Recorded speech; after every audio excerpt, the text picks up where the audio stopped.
Welcome to the Litigation Psychology Podcast, brought to you by Courtroom Sciences. Dr. Steve Wood, and with me today again, Baxter Drennon for the third time. Baxter, how the heck are you?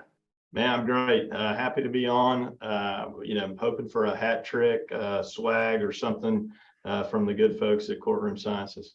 I think if you're here on one more time, I think you have to take on co-hosting duties. So there you go. I mean, there you go. I can use a break. So good to see you again, though. And obviously, we got Bill Kanaski, Dr. Bill Kanaski. Bill, how are you doing? Yo. Living the dream as usual. Yeah. What's on your mind though, Kanaski? I know every time we get on here, you got something burning. Well, yeah, so. I'm a little bent out of shape. I get this email from Verizon saying that my phone's paid off and I can get a new phone. I'm eligible for a new phone. I'm thinking, well, what kind of underhanded deal are they going to try to screw me over with? So I go unprepared. I do my research. It turns out that I can trade in my phone and it's going to pay for the new phone, right? It's like a $5 difference. It's like, wow, this is pretty impressive. So I get this brand new phone. Everything's going good. And they said, oh, by the way, I said, what? And they go, do you have one of these? Yeah. They go, you see that USB? I go, yeah, we don't do that anymore. They screw you at the cell phone shop. You know what they do? Every time they come out with one of these new phones, you know what they do? They change the plugs. They change the wires. So by the way, these are $30 a pop. The fast charger, Steve, $30. You ever leave one of these in a hotel room and you're like kicking yourself on the airplane? You're like, shit, God damn it, right? $30. And I have 6 of them sitting right here, useless, completely useless with this new phone. So I have to buy 2 of them. Otherwise I can't charge my phone, right? I got one for home, one on the road. So now I'm down, 60 plus tax for no good reason. There's no good reason. And they keep doing it and they do it and they do it. And no one complains until right now. And so I'm stuck. If you need one of these, I'll give it to you. Or maybe I'll mark it down to 15. I'll mark it down to 15. Baxter swag. Give that to him. Give that to Baxter. I was Baxter. going to say, Steve and I both have old phones. Could you slide those our way? Yeah, I'm going to slide those your way. It's unbelievable. So that's my rant for today. I just was not happy about that. They do. It's a conspiracy, and it's well coordinated to make money. That's a whole nother podcast. Profits over not profits over safety. Like it's profits over customer satisfaction. Thank you very much. That's the rant for the day.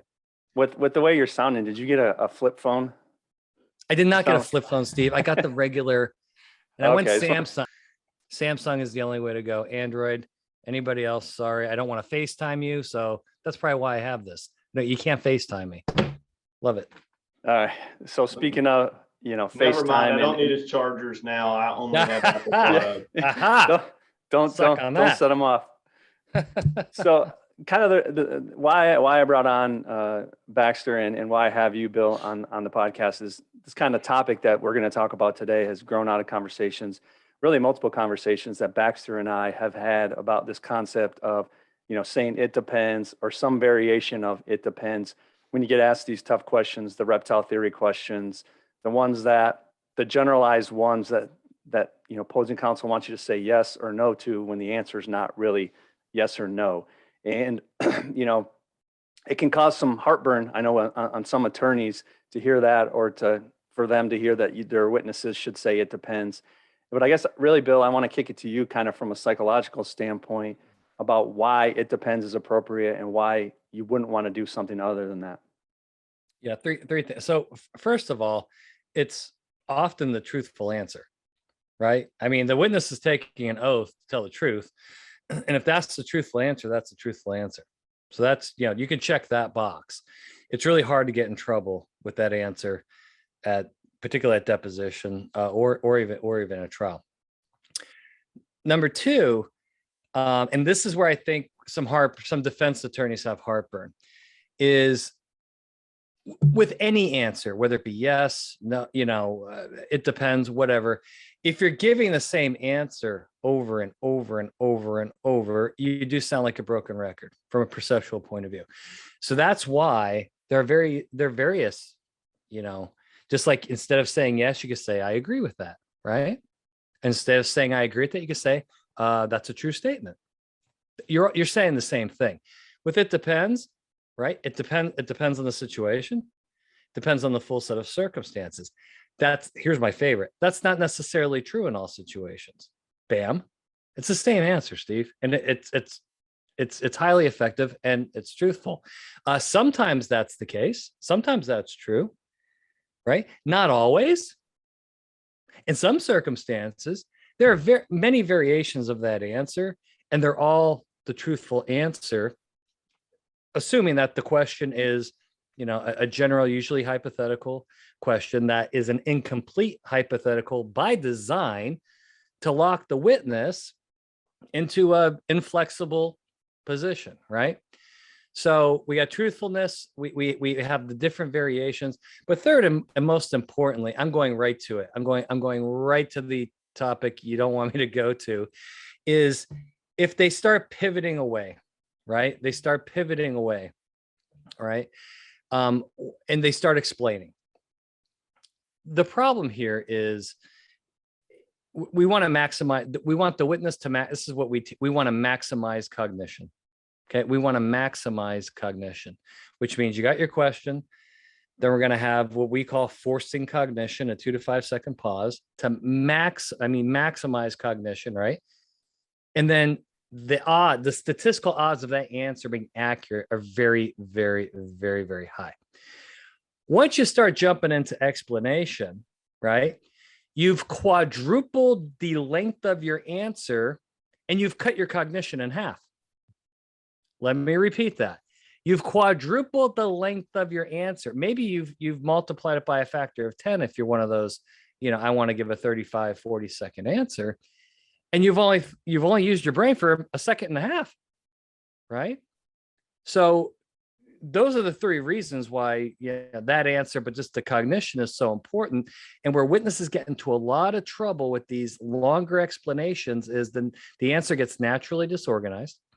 But number 2, they have not fully thought out what they want to say. And so it brings inaccuracy into the equation as well. So it's very, very dangerous. Yeah. And I think, Baxter, to kick it to you, when you're talking about inaccuracy of the answers and that, how do you see it from an attorney's standpoint about the effectiveness of saying it depends or the variation of it? Or are you more of you can see the pivoting method? I guess, where do you stand on that and what are your thoughts? Well, one of the things I always enjoy about the podcast and listening to you and Bill is, I guess I enjoy it when what you say matches up with my experience and kind of what empirically I end up doing, matches with the science. And this is, I didn't know that, but this is one of those times. For me, I like the whatever version of it depends. I like preparing my witness for that, because it allows at least an opportunity for me to control how a particular narrative comes out, or how that answer comes out fully. So if you give the it depends answers, there are some plaintiffs' lawyers who take that as the answer and move on. If so, all the better for me, because I have full control over how that question ultimately gets answered, or how that story ultimately gets told. If they continue to press on, to Bill's point, it still is going to shorten the answers, and it's going to give additional time for my witness to think of and formulate their answer. So each component comes out hopefully in a more organized way. But this is the kind of thing, how these questions are answered, and ultimately how, as an attorney, I want to control these. That I think you have to go back and think about what's the goal of the deposition. If it's my client and we're going to try this case, and we've evaluated the case, we've made a decision that this is on the try list. I want to keep as much information as possible. We've got to answer truthfully. But if the truthful answer is it depends, and the plaintiff's lawyer doesn't ask what it depends on, then there's no, I'm not going to come back on the back end and clean that up. I'm going to wait for trial and use that to my advantage. So, flip side, and I still think I'm in good shape. If this is the case that we want to settle, because it's, how we want to settle it, and the purpose of the deposition is to get the best settlement we can, then it depends still potentially affords me the opportunity to control that when I ask the questions in a non-adversarial way, with a witness who trusts me to help bring that narrative out in a way that's positive for our case. You know, I can understand and appreciate the idea of the pivot. I think in the hands of a skilled plaintiff's attorney, there are downsides to it. And it can be used against you. The same thing here. I mean, we're talking about difficult questions. Given an it depends answer with a good skilled plaintiff's attorney, he's going to follow up, or she's going to follow up and continue to press to ultimately get, you know, some answer to the question. You know, we've recently, you know, seen if the answer they get beyond it depends, they don't like it, they just keep answering asking the question, hoping for a different answer.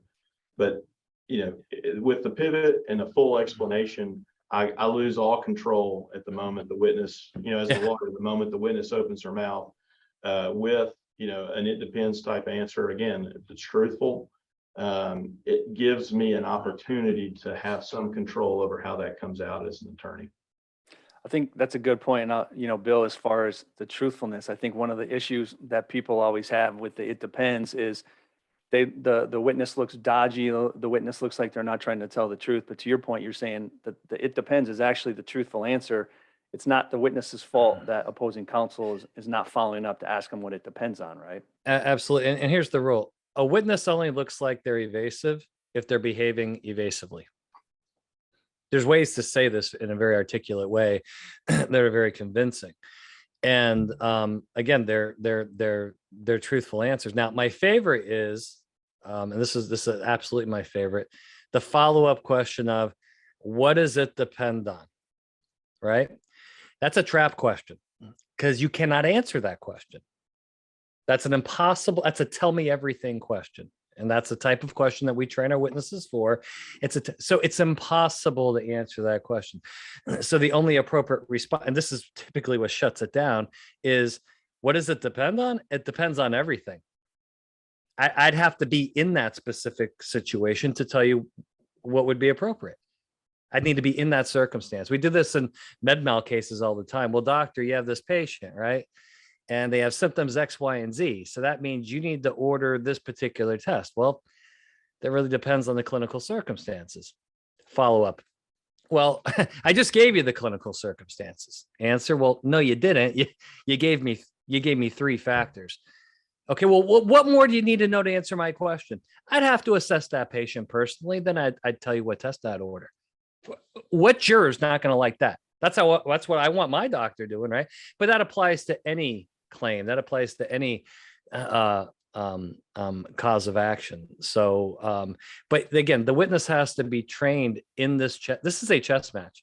I mean, we're breaking this down to the molecule, right? Moment by moment. This is not a big picture thematic thing. This is a cat and mouse chess match. And when the witness is properly trained, they can not only get through it successfully, but actually come across in a very convincing way. It's good. And Baxter, go ahead. Yeah, I was saying to follow that. So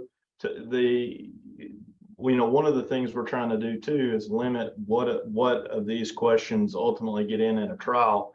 And if the witness gives an it depends answer and then gets to everything, of course I'm going to be objecting, but this is an improper hypothetical, and it allows me to go file a motion in limine to keep this series of questions or types of questions out at a trial.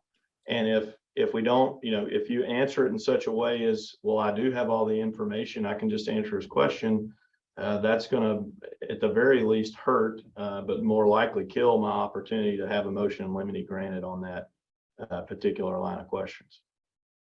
Yeah, it's all good. And I guess, going back and once again, from a trial perspective, I mean, have you seen, Baxter, have you seen this work at trial, or Bill, have you seen it work at trial? I mean, I guess one of the questions is always, what have we seen from our experience? Do jurors hear after trial where they don't like it, or they think it makes them look bad? Or does that really kind of go to what you're saying, Bill, about the only way it looks bad is if your witness is doing something from a nonverbal behavior that makes it look bad? Yeah, I mean, in 18 years of doing this, I've rarely heard anything negative from a juror with any of the variations of the it depends, as long as they're consistent. But it's really the delivery of that, right? Can you lose some credibility by sticking with the same words over and over and over? Yeah, I think you can. That's why there's variations of that. There's variations of agreement. right? I agree. That's true. That's correct. Yes. So I think with any of these, and that's really fine tuning witnesses, right? I mean, trust me, I was working with a truck driver a couple months ago who doesn't have a high school education, really limited intellectually, great, nice guy. And I'm like, okay, there's 4 answers you're given. And I don't care if you say it depends 19 times, because that was his capability, that particular witness, right? But I think with most witnesses, you can really work with them. But yeah, the way it's coming across, you know, facial expression, body language, tone, right? How you say anything has a huge impact on how effective it's going to be. So you may read it on the transcript and it reads one way, and then you go you watch that person say the same thing, and it's not the "it depends" getting them in trouble. It's the manner in which they're saying it is what's getting them in trouble in the eyes of the jury. Good point. And Baxter, actually, and I think you touched on it a little bit, and I talked before, is I guess it depends, and really kind of puts some pressure on the defense counsel, right? If they don't ask what the follow-up is, I think as defense counsel, you don't want to leave the "it depends" just sitting out there, though. Like, I guess this doesn't work if defense counsel isn't prepared to go up there and clean up anything or get their witnesses to expand, right? Absolutely. And I think when you plan to do that matters. Again, if it's a case that you're going to take to trial and this is a deposition and you've given the "it depends" answer, you save that for trial. But if you're at a trial and a question is not fully answered, or there's some factors that matter that we can't explain, I think it's incumbent on the defense lawyer to come back and clean that up. And again, I think that's one of the advantages of this type of strategy, is that it affords the defense lawyer the opportunity to control when and how those things get explained. Yeah, good point. And I think one last thing is, and I think Bill, you've hit on this multiple times as well, about there's variations of it. When I work with witnesses, and when you work with witnesses, we always kind of talk too about using that witness's voice as far as them being comfortable with what the responses is, right? We don't want them to think, well, what would Bill or Steve tell me to say? What are the 5 words I should use in this situation? It's more of, here's the guideposts of, you're not saying yes and you're not saying no, you're saying some variation in between, or the shades of gray. How you get there is going to be kind of a personal preference, because if when you do that, it alleviates some of that stress on them to try to remember, right? Like you said, oh, I have to say these sets of words. Yeah, they have to be comfortable, and that's why the training is so important. So they develop a balancing act like everything else. Now, there is one situation where an "it depends" or a variation will get your witness in deep trouble, and that would be on a factual question.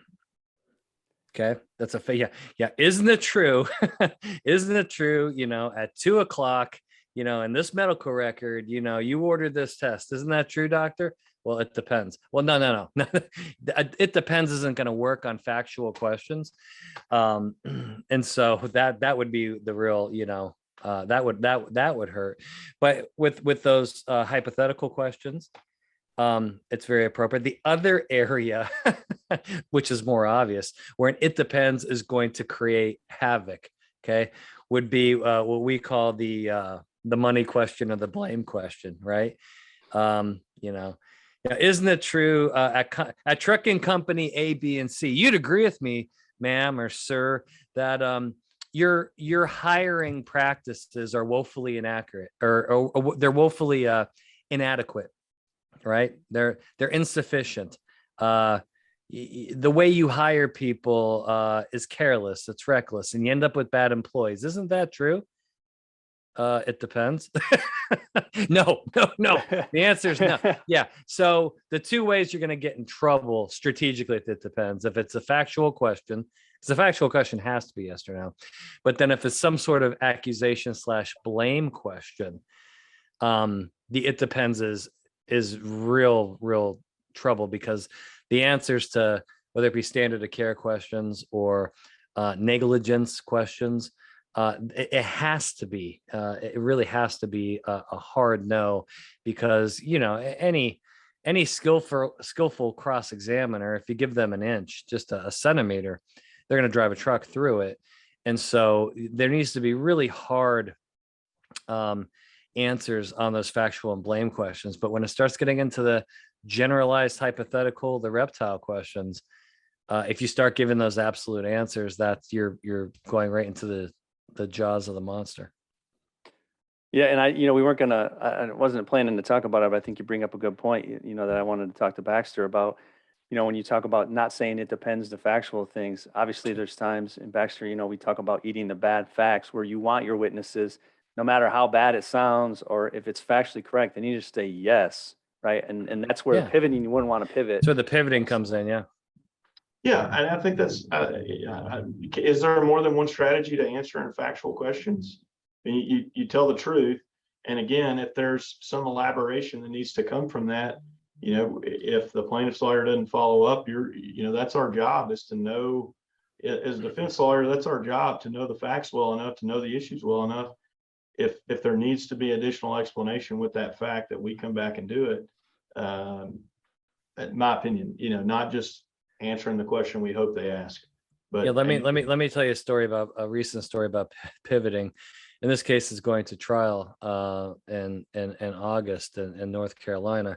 Now, little do people know, but Steve and I do some plaintiff work. Plaintiff claims and plaintiff attorneys are all not the same, and I think exclusively almost the plaintiff work that we do is in commercial litigation. Sure. Because we have traditional defendants that are now the plaintiffs, right? So one of our traditional defense clients may now be in litigation against a different company on a contract dispute, right? Something business related, commercial litigation. So we do a lot of work there. And I got to tell you, these plaintiff attorneys that do that work, I know them. I'm friends with them. They love it when defense witnesses pivot. Love it. Love it. Why? Because they're opening the door to multiple counterattack opportunities. It's easy. It's easy, and it can't be sustained. See, the dangerous thing about pivoting is you may pull it off here and there over a 6, 7, 8 hour deposition. Then your cognitive fatigue sets in. It just takes one slip and it's going to be trouble. And so I know for a fact, plaintiff attorneys, they want the witness to pivot and to pivot repeatedly over the course of testimony, particularly in deposition, because it's not a matter of if, it's a matter of when they're gonna step in it, right? And then number two, at trial, this is I mean, at trial, we've seen this in feedback from dozens and dozens and dozens of mock juries. The mock jurors cannot stand witnesses that pivot. They consider them to be defensive, consider them to be evasive. And then what ultimately happens is, and Baxter brought this up, a really good cross-examiner is going to say, well, okay, thank you for that narrative answer. I appreciate that. But that really wasn't my question. So I want you to listen carefully this time. And by the time that happens the third time, every juror is looking at their watch going, God, come on. Answer the damn question. Jeez, it makes the witness look really bad, and good questioners can really capitalize off the pivot efforts to make the witness not only look evasive and look defensive, but then as those little jabs come in afterwards, that's when your amygdala hijack comes in. That's where that fight or flight response starts coming in. Typically a fight where the cross-examiner sees that the witness is pivoting. They start picking on the pivoting. The witness does what? Fight or flight. And before you know it, you have an argument going on between a witness and a professional arguer. Let me repeat that one more time. You have a fight going on, right? Like a cage match, like a UFC match between a witness, not an attorney, a witness that's going to go toe-to-toe an argument with a professionally trained arguer. That's going to end in a knockout 100% of the time. There's zero chance that anything positive happens for that witness, which is just one of the 100 reasons why it's the dumbest idea in the world. And then obviously makes your life more difficult then, right, Baxter, to deal with that. Now all of a sudden you got a bad deposition testimony and you're prepping for trial, or it happens to you at trial and then you're really in trouble. Yeah. But, afterwards, after the fact, you talk with your witness and let them know, hey, they kind of got under your skin, or they know they got under your skin. But then now you have to explain that moment you had where you got your jabs in and you had that where you feel better because now you argued. Look at what you did to the case, essentially.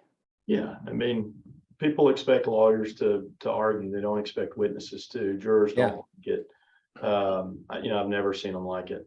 Earlier, I can't remember exactly the question you asked, and Bill answered it, but about what we see with jurors on responding to some of these things. Well, jurors rarely get to see defense lawyers bad witnesses, because if they were bad at deposition, cases get settled. Yeah. And it's one of my one of the things that I really like about Hall Booth Smith and our practice is we're trying to overwork a case within the first 120 days. Nobody's going to outwork us on those first 120 days, so that we get to try cases on the back end. If you miss on those first 120 days, you miss on your depositions, you're not ready for those, you're not going to get to try the case. So I don't have a lot of experience with bad witnesses at trial, because we've, those have been weeded out before we get there. There was let me tell you another story. So there's this witness I worked with recently. This is on a healthcare matter. He's a surgeon and a really nice guy. And he had been deposed, and I will not mention any names. I'm just gonna say, how do I say this, dude? He in part of his deposition prep, he was instructed to pivot on every bad fact. Well, this deposition turns out to be a disaster. But medically, they had such a good case medically, but man, the deposition is bad. So this is here in Florida. They go to trial. They called me 7 days before the trial and said, "Can you fix this?" I'm like, "Here we go." And I went through this deposition with this, and I pummeled this surgeon. Stop it, stop it, stop it. Because he was fighting on every single fact. And then this is a great part of the story, because he lost his mind during the death, back to fight or flight. So at one point, the plaintiff attorney says, "Doctor, I have to ask you a question. I don't mean to be disrespectful at all. Do you have a learning disability?" Doctor's like, "No, I'm a surgeon." He goes, "Okay. Recent head injury, concussion?" "No." "You on any medication that maybe cognitively is well, no." He goes, "Because that's funny, because I've asked you the last 10 questions, you haven't answered one of my questions. So I thought maybe you may be suffering from some disability." And the doctor just lost his shit. I can imagine that turned out bad. But that was a brilliant move by the attorney to say, like, "I know what you're doing, and now I'm going to pick on you and try to humiliate you." And the doctor took, hook, line, sinker. So after spending a day with me, the day before trial, all day on a Sunday, again, away from my family. That's what I did. I'm not doing that anymore. Different podcast. He goes to trial. He does not pivot.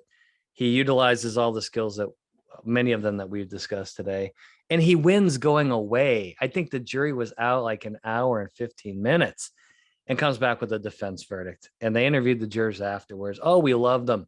We loved him. He was straightforward. He was honest. He was all those things that you want to hear." If they would have saw this person's deposition, would have been a very, very different person. And that's another part of this whole pivoting thing. When you start to pivot, it changes you as a person. Why? Because you become argumentative. You become defensive. You're not professional. You're not compassionate. You're not convincing. And you're playing right into the enemy's hands. So that's a very positive story. But again, this stuff is being actively taught out there. I think it's unethical based on what we know right now. I mean, I don't think it's ethical to teach a witness to do that. I think it's setting them up for disaster. If I was a company owner and was taught to pivot, my company got sued and we lost, I'd be bad faith. I'd start suing suing my attorney saying, well, you guys taught me this bullshit, and it got me in all this hot water. So there's plenty of examples out there that show that it's not only not a good technique, it's a dangerous technique, and we have the much better techniques to get positive results. And that's what we're all here for, right? We want positive results. And sometimes that positive result is a really favorable settlement because your witnesses performed well at that. Other times that positive result is you're going to the courtroom and the witness does the things necessary to connect with that jury and to not step on those landmines that are surely going to be placed out there for them. Yeah. Baxter, I want to give you the last word on this as far as, go ahead. Well, I was going to ask Bill a question if we've got time. Yeah, sure. So I got all the time in the world for you, Baxter. Well, you mentioned, and I think people would be interested in this. You mentioned, talking about pivoting, and it can result in argumentative. It can result in the witness, sort of fighting back. Yeah. And I mean, frankly, I think from a witness perspective and seeing clients, that concept of fighting back and being given the opportunity to do that is something the witness sees as positive. I understand the explanation of why ultimately it's not. So how do we get a witness past this idea of they want to fight back, they want to win, yeah, in that moment? Yeah, two things. Number one, education. The entire discussion we just had, the witness needs to know that. Like, you may be thinking this, but that's counterintuitive. Here's what we know. We know how juries make decisions. Okay. We know how, by the way, the people teaching pivoting don't study jury decision making. Just want to throw that out there as well. Sorry, just being factual. And so, yeah, educating them on how jurors make decisions is step one in that process. Step two, which I don't think gets nearly enough attention. Okay. Defense attorneys can fight. Defense attorneys win cases. Witnesses don't. Witnesses can lose cases, but witnesses will not just go, oh, wow, I heard that one witness and boy, yeah, no. That's not how this works. And so jurors expect defense counsel to fight. They expect defense counsel to get nasty on a cross-examination. They expect defense counsel. Why? It's their job. They don't want that or expect that for witnesses. So you got to tell the witness, your job is to connect with this jury, to educate this jury, to have this jury like you and trust you. Let me as the attorney let me do the dirty work. I'll get in the mud. Okay. I'll roll around with plaintiff's attorney in the mud. That's not your job. And we've had great success with witnesses, educating them on those two factors. I think that's great advice. Baxter, actually, I did want to ask you, as far as that goes, I think Bill brings up a good point though, where, this isn't, once again, we're going to probably another podcast on the attorney-client relationship. Yes. But I think it takes, to what you're saying though, Bill, it takes some sort of rapport between the attorney and the witness though, for the witness to say, okay, Baxter, I trust you to get in the mud and fight for me. I don't need to do that. But I think that is another thing that is important to understand too, is educating them, but also getting them to trust you, to know that you have their best interests in mind, so that they will feel comfortable letting you fight the battle for them so they don't respond. Absolutely. And kind of where my question to Bill came from, I've got a witness prep PowerPoint that I run folks through and kind of go into this, don't fight. And actually got, prepped a witness, told them not to fight, get a call from the owner. It was like, hey, we're concerned. You don't want to fight in our case. You want us to just, kind of lay back and answer questions kind of deal. And I'm like, well, that's not it at all. It's just that you've hired me and you're paying me to fight. I don't want our witness to fight. And I added to my presentation at that point of, that line, but a lot of witnesses don't like the idea that they're not going to be fighting through their deposition. And what Bill said was spot on. We've got to teach them that that's not their job. Yeah. And then the other thing and we show them all kinds of videos of people trying to fight and falling flat on their face. And we've published papers about this. I give speeches around all of that's where that whole amygdala hijack comes in. That's where the amygdala and hippocampus, they hijack the brain. And that's the subcortical emotional part of your brain. There's no cognition down there. It's reaction. And we don't want witnesses doing that, because that's how witnesses say inflammatory things. They say stupid things. They say harmful things, because they're not using their prefrontal cortex. That's the logical part of the brain. We want, and there's two parts of that brain that can communicate, and there's only two. And it's like a light switch. It's either up or it's down. There is no in between. That's it. And when they start to fight, those chemicals start to get secreted by the hypothalamus. Cortisol starts rushing through their body, and they stop thinking. And the worst thing a witness can do is not think, because that's when crazy, terrible things come out of their mouths. And every time we see that, I mean, 99% of the time, there's an emotional involvement in that. So the key is to cut out the emotion, learn how to play the game. That's why Steve and I call it, you got to play the game. And the game here is knowing when not to fight, right? Now, that being said, I think there's a time to be firm. I think there's a time to be very assertive. Okay. There are some answers that I think are very appropriate to slam dunk, that aren't defensive or aggressive. For example, on those blame questions, isn't it true, you violated the standard of care, or isn't it true your hiring practices are negligent? I want that to be an emphatic, no, I completely disagree with that, and use some emotion that way, because it's very brief and it's more of an emphasizing your answer. But when they start pivoting time after time, and by the way, they're always pivoting after a fact, which looks and sounds terrible. So it's bad news all around. Yeah, I tell people to agree with grace, disagree with conviction. Yeah. It's just the brain's not wired to do that, Baxter. The brain is not wired to do that. Hence why we have to rewire that brain so they can pull it off. Well, I appreciate very much the work that you guys do to bring science to the practice of law. You go through law school, you learn about depositions, you learn about this stuff, and psychology and the science is never brought up or brought in. And I think it's really important what you guys are doing to get that type of message out through the podcast. Obviously, put it more into practice when folks hire you for your work. But this is a lot of fun today to put together the science with the practice, and I know it's going to help a lot of people.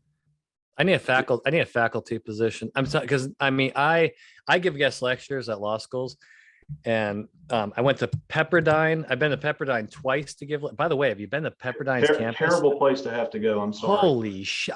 Oh my god! How would you get anything done there? It's the most beautiful place in the year, on top of a mountain looking over the Pacific Ocean. I don't know how you get any homework done there. I went to UNC, I went to University of Tennessee, and I've lectured at these places. And when I start having this discussion that we're having, I have advanced law students looking at me like I have three heads, going, huh? Prefrontal what? Amygdala, huh? Wait, what? Huh? What? Zero clue about what I'm talking about. But I tell you what, at the end of all those lectures, and like most attorneys, I wish I would have had this training.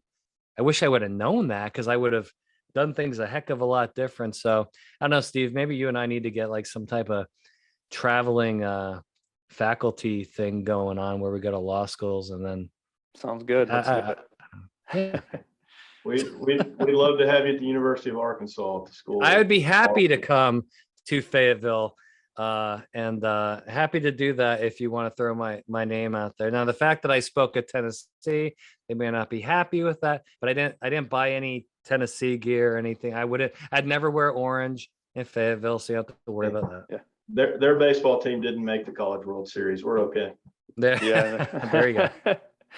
All right. Well, Baxter, I appreciate you having you on. I'm sure we'll have you back, and you and I will be talking offline more about other things and other topics. So I'm glad you got the chance to jump on and pick your brain and bring this up and bring it to the attention of others, because I think it's a great topic and something that we had talked about it on the podcast, but just hadn't addressed in such detail. So I'm glad you pushed it forward for us. So good seeing you.